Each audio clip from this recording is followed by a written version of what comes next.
Oh, I didn't see you there. I was just playing Dragon Quest Builders 2 on my Nintendo Switch. Man, imagine talking about Smash Brothers DLC today. Oh man, there's so much bigger things happening. I can't even imagine. We're talking about the biggest news of the day, the biggest surprise of them all. The Outer Worlds is coming to the Switch, and I can't believe I'm saying those words. I've wanted it since day one. I didn't think it would happen, but this Switch here has quickly become my favorite console to use. Between the month of July, where it just totally stole my heart, between Dragon Quest Builders 2 being a perfect fit here, and then you had the mess that is Marvel Ultimate Alliance 3, but it's Muso style gameplay, so who cares? And then on top of all that, you got Fire Emblem 3 Houses. Mwah! Perfection. You can't ask for much more on a console within a given month. Now, it was announced on Obsidian's Twitter page, then followed up by a post on their YouTube channel that this game is coming to the Switch. So what we're going to be doing today is talking about exactly why this is such a big deal. So let's get right into it. So the confirmation came in the video that following the launch of the Outer Worlds in October on the systems we already know about, which is PS4, Xbox One, and the Epic Games Store, it will be coming to the Switch later on. Perhaps this will align with the Steam release date, I speculate, to give the game a second life. Now, this second life could also be beneficial for the title because we don't know what issues we will encounter, if any, during the launch, and what DLC will eventually make its way to the game. Now, perhaps the Steam/Switch version will come with all the DLC that hits the game, because that's become a common practice for the Nintendo Switch. Look at examples of Switch games with all their DLC. We have The Witcher 3, which is coming out soon. We have Diablo 3 Eternal Collection, and so on. If you haven't noticed anything with games when it comes to marketing or just titles in general, it's that these companies like to pretty much stretch their resources as thin as possible. They quite literally attempt to get blood out of a stone, even though you can't. And so here we're seeing another company who's going to do sort of what Vampire did, release their game year one, bring a Switch version out year two. The difference with Obsidian and the Outer Worlds is that this Epic Games deal filled their pockets, so they really don't gotta worry about how the game performs at launch. They'll collect any sales money from the Xbox One, PS4, and the Epic Games Store launch, and then later on they got a Switch version and a Steam page version, and there's presumably going to be DLC, but also on top of that, there is the speculation, because Obsidian has said they have looked into it, to bring modding to the table for this game. So year two for the Outer Worlds can actually be very big, whether it's for a bounce back for folks, trying to get people to care, and also making it feel like a fresh, brand new product. If you don't care about the Outer Worlds in year one, like many of us do, you can wait till next year, maybe have a Switch version with all of its DLC, or a Steam version, pick up all the DLC, and possibly have modding. That's just me speculating, but still, I wouldn't be surprised if this is a part of Obsidian's game plan, because it would give the Outer Worlds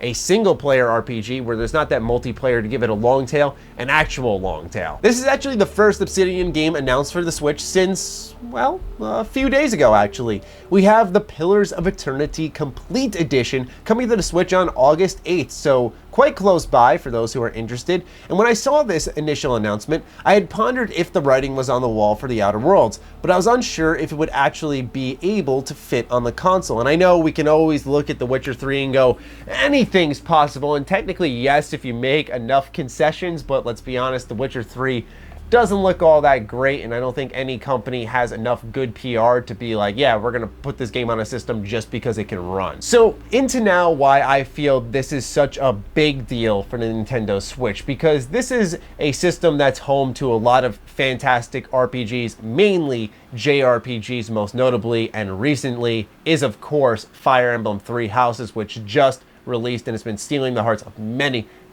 people. But this is actually a Western RPG making its way to the Switch, which is something we don't see all too often. Plus, portable RPGs are such a hell yeah for me, ladies and gentlemen. I mean, it brings me back to these days where I had this little guy in my hand and he played all my RPGs. I knew buying this was a good idea. I knew I'd have a reason to put in a video. I had to interject it somewhere. Look at this thing. It's amazing. But seriously, the Game Boy Advance was such a fundamental piece of hardware when I was growing up, because I could access all these wonderful RPGs, whether it was the Legacy of Goku series, the Mega Man Battle Network series, Advance Wars. I mean, That list goes on, man. There are so many fantastic RPGs on that little portable toy.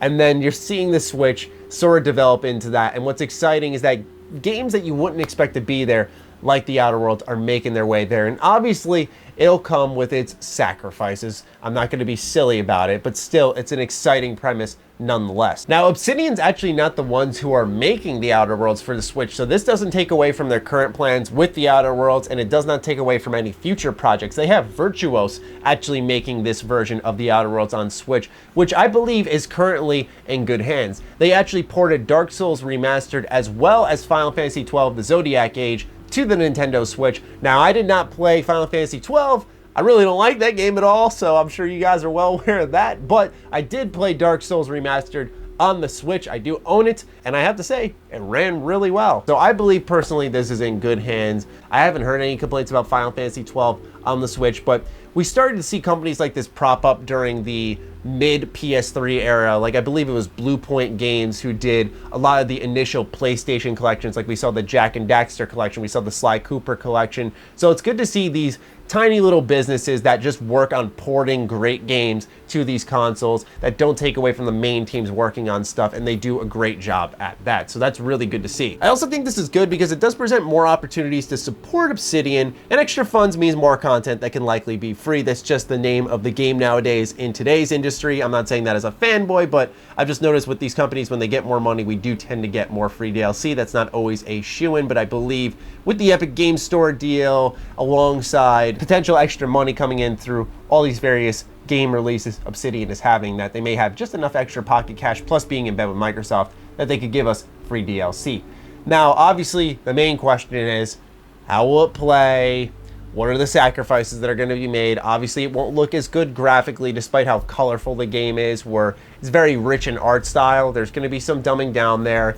I guess my big concern is Obsidian's The Outer Worlds is a FPS, which means that I don't know how well shooters really play on the Switch, especially with the JoyCon Drift being a big issue, a prominent issue for the console, even though Nintendo has said that they're going to replace them for free if you contact them. And I actually just started getting a slight drift in my left Joy-Con, so right away I'm banging up that email. And it's just a little worrisome to think of aiming with the Joy-Cons on that console. I'm gonna be honest with you guys. I'm not a huge fan of that idea, but once again, like we always go back to with a lot of these games on the Switches, it's Game X on the Switch, and in this case, it's the Outer Worlds on the Switch. So the fact that it works, the fact that it's there, the fact that it's going to exist and Obsidian is going to support it is tremendously exciting. One of my favorite ports on the Switch in 2019 is actually Phantom Doctrine. I've talked about it extensively before. I made a about 45-minute video on my Patreon just kind of gushing about the game. And I was surprised by the HUD and how well that game did on the Switch, despite it being a primary PC game and the Switch having a limited amount of inputs. So I feel like those types of things like controller mapping will solve itself, and I think like aiming and whatnot will be sort of up to the player. We'll see in due time, but all in all, I'm personally fired up. I'm so happy to see yet another RPG go portable, because those are the days, man, when you had your PSP, you had your Game Boy Advance in your pocket. Like, it was just a haven for people like myself who had Monster Hunter Freedom on the go. You have Final Fantasy VII Crisis Core. Like, there were so many great RPGs I could just take with me. And seeing that the Switch is going to support that is going to be great. Now, keep in mind, the Switch Lite is coming, which is an even tighter screen, and I know that HUD gets really shrink down when you're playing in portable mode on a lot of these games, and then we're talking about a first-person shooter with a lot of interesting and important data all over the screen while you're playing.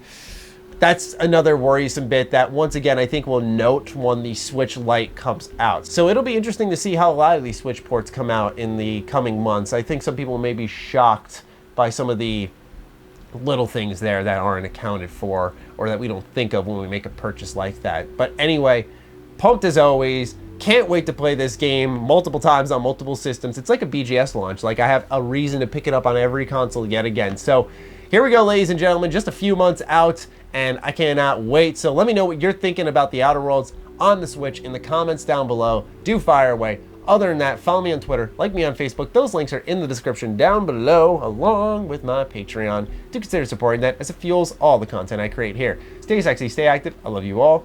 Peace.